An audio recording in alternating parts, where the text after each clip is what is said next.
Olá, meus irmãos, saudações de paz para todos vocês e todos os vossos familiares. Eu quero desejar aí um feliz ano novo, um ano de 2026, repletos de saúde e muita paz para vocês, para os inscritos nesse canal e aqueles também que não são inscritos no canal, e para todos os vossos familiares. Também aproveito a oportunidade e já desejo também um bom fim de semana para todos vocês. E que o ano de 2026 seja de realizações, de bênçãos materiais, porque espiritualmente nós já nascemos abençoados com todas as sortes de bênçãos nas regiões celestiais. Meus irmãos, o primeiro vídeo de 2026 eu quero trazer em pouco tempo, não vou demorar muito, e que tem como tema viseira religiosa. É o tema da mensagem, viseira religiosa. E nós sabemos que a religião em si, o sistema religioso, principalmente o evangélico, eles não religam o homem a Deus. Eles religam o homem para eles mesmos se beneficiarem disso. E nós explicando aqui o que é uma viseira no literal, no mundo físico, a viseira ela tem um significado. A viseira é algo que prende, entendeu? E a viseira ela significa que ela é uma aba que se usa na cabeça de um animal e ela é colocada acima dos olhos do animal para proteger do sol o rosto e a visão. Aí é o que a viseira, né, que é uma aba, ela significa e para que ela serve? Dentro do contexto literal, entendeu? Então veja, só que a viseira do sistema religioso, da religião evangélica principalmente, é para aprender, é para aprender, é para cauterizar a mente das pessoas, dos nossos irmãos que estão aí no sistema religioso, que não sabe de nada, que não tem conhecimento, que não tem entendimento.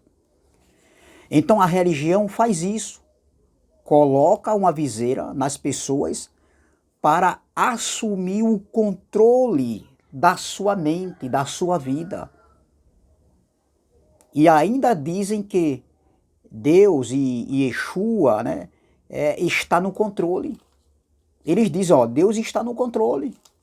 É isso que eles falam. Ó, Deus está no controle. Então a religião tem um jargão onde dizem que religar o homem ao Pai, eles dizem que a religião religa o homem ao Pai. Não, a religião, entendeu? Ela escraviza, ela manipula e controla as pessoas. É isso que a religião faz, colocando a sua viseira religiosa na mente das pessoas. Então, a manipulação está presente na religião. E não a libertação.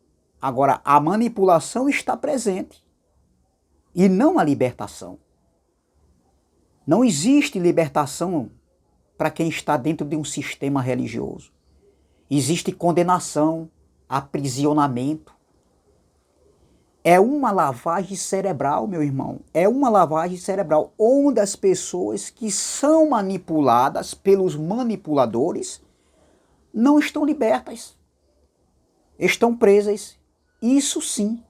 É isso que o sistema religioso sabe fazer. Então a mente dessas pessoas, dos nossos irmãos, mentalmente falando, elas deixam de viver, entendeu? De aproveitar e desfrutar daquilo que o Pai já deu, entendeu? Das maravilhas do Pai. Então, a água que é dada, a água que é dada nesses lugares, quando eu digo água, eu me refiro à palavra, entendeu? A palavra que limpa a mente das pessoas, que limpa a mente das pessoas. Então, a água dentro desses lugares é uma água suja, contaminada. Porque ao invés de libertar a mente das pessoas, ao invés deles passarem pela metanoia, meus irmãos, eles entram em condenação. Eles vivem num estado de condenação. Entendeu?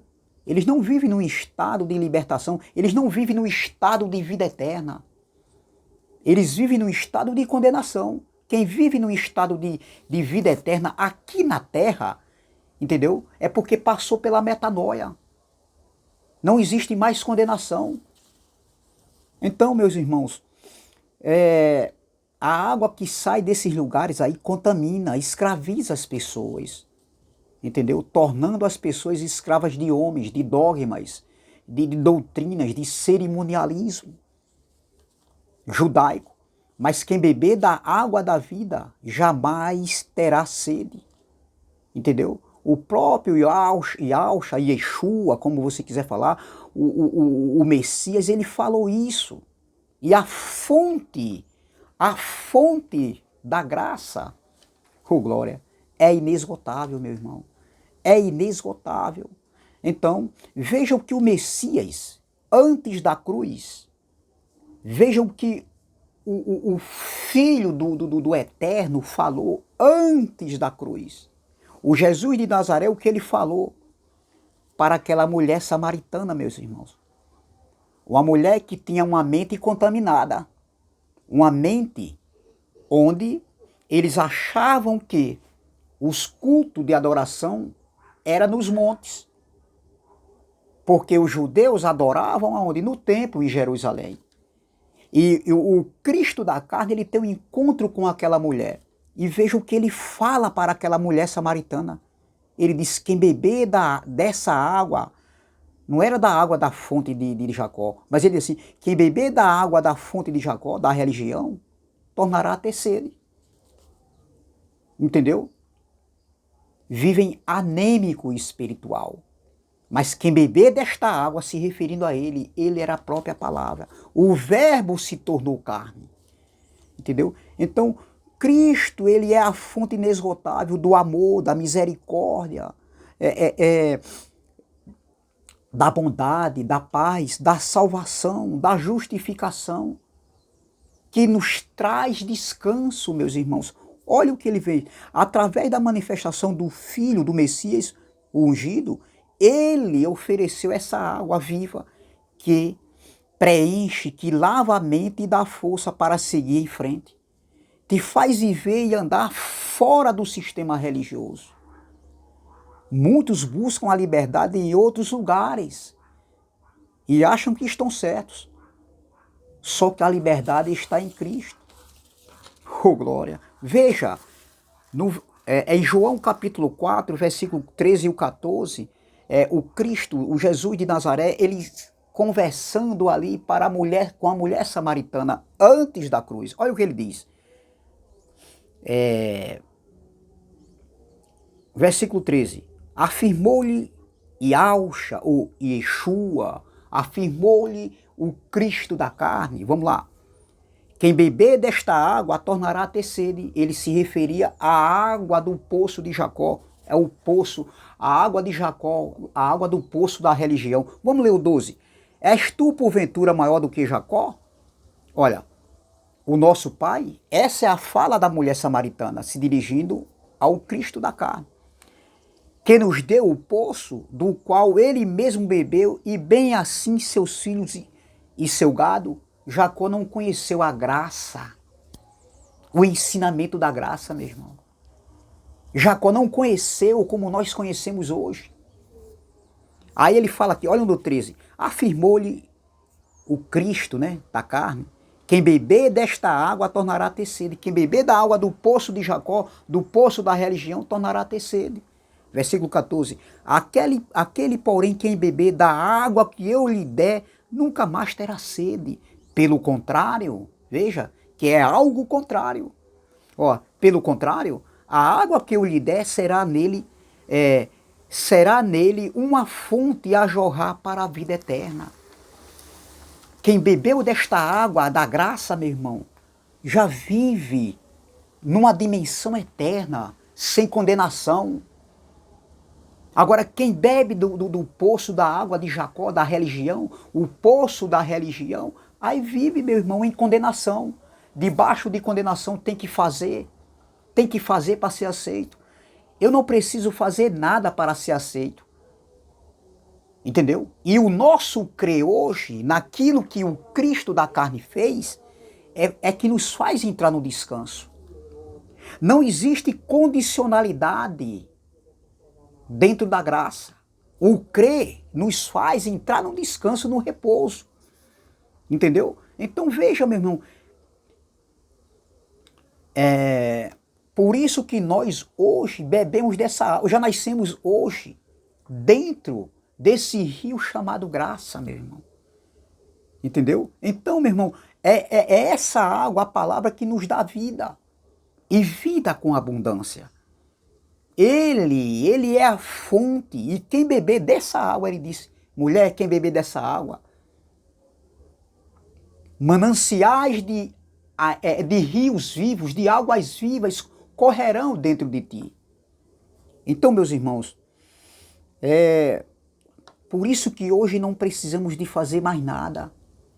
O nosso crer hoje é para a gente entender e compreender o que foi feito ali na cruz.